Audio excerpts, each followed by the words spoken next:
PNB घोटाले के आरोपी मेहुल चोकसी को लेकर एक अहम जानकारी सामने आई है। एसोसिएटेड टाइम्स की रिपोर्ट का दावा है कि मेहुल चोकसी अपनी पत्नी प्रीति चोकसी के साथ बेल्जियम में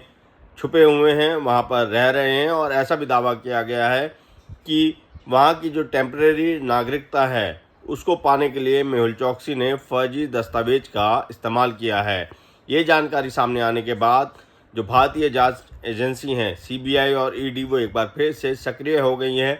मेहुल चोकसी को वापस भारत लाने के लिए, यानी कि मेहुल चोकसी के प्रत्यर्पण के लिए प्रयास तेज कर दिए गए हैं।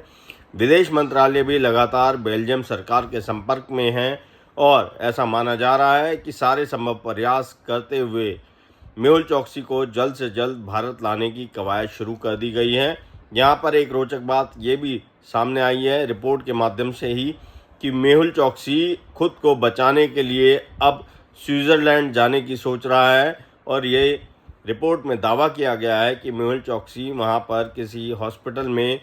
अपने उपचार के नाम पर दाखिल होगा या फिर वहाँ पर अपने उपचार संबंधित प्रक्रिया शुरू करवाएगा और वो कहीं ना कहीं कैंसर से जुड़ी हुई किसी बीमारी को लेकर अपना उपचार वहाँ करवाने की साजिश रच चुका है, जिससे उसको मानवीय तौर पर राहत मिल सके और भारत प्रत्यर्पित ना किया जा सके। इस बीच जो एक और अहम जानकारी है रिपोर्ट के अनुसार, उसमें ये कहा गया है कि मेहुल चोकसी जो है एफ रेजिडेंसी कार्ड उसके आधार पर बेल्जियम में रह रहा है और इससे पहले की अगर हम बात करें तो मेहुल चोकसी को लेकर कुछ साल पहले जो जानकारी आई थी उस समय वो एंटीगुआ में था और आपको बताते हैं 2018 में जब पीएनबी घोटाला उजागर हुआ था और ये सामने आया था कि मेहुल चोकसी के ऊपर 13,850 करोड़ रुपए गबन करने का जो आरोप है, उसके बाद वो इलाज के बहाने ही भारत छोड़कर भागा था और एंटीगुआ में फिर उसने शरण ली थी। अब इस बीच आप यहाँ समझ सकते हैं कि भारत के लिए कितना महत्वपूर्ण हो जाता है, ख़ास तौर पे मोदी सरकार के लिए, क्योंकि जब मेहुल चोकसी के खिलाफ जो ये गंभीर आरोप लगे थे और ये पूरा पीएनबी घोटाला सामने आया था तो मोदी सरकार को घेरने की कोशिश की गई थी। विपक्ष ने पूरी तरीके से मोदी सरकार पर तरह तरह के आरोप लगाए थे और यही वजह भी है कि मोदी सरकार ने तुरंत ही मेहुल चोकसी के खिलाफ प्रत्यर्पण की प्रक्रिया शुरू करवाई और हर संभव प्रयास भी करें। ये बात और है कि अब लगभग 7 साल हो चुके हैं और मेहुल चोकसी अब भी भारतीय एजेंसियों की गिरफ्त से बाहर है और वो लगातार अपनी जगह बदल रहा है। इसी बीच एसोसिएटेड टाइम्स की ये जो खबर है, ये जो रिपोर्ट है, इससे एक बार फिर से भारतीय जांच एजेंसियों को काफ़ी मदद मिली है। लेकिन देखना यही है कि क्या जो भारतीय जांच एजेंसी है सीबीआई और ईडी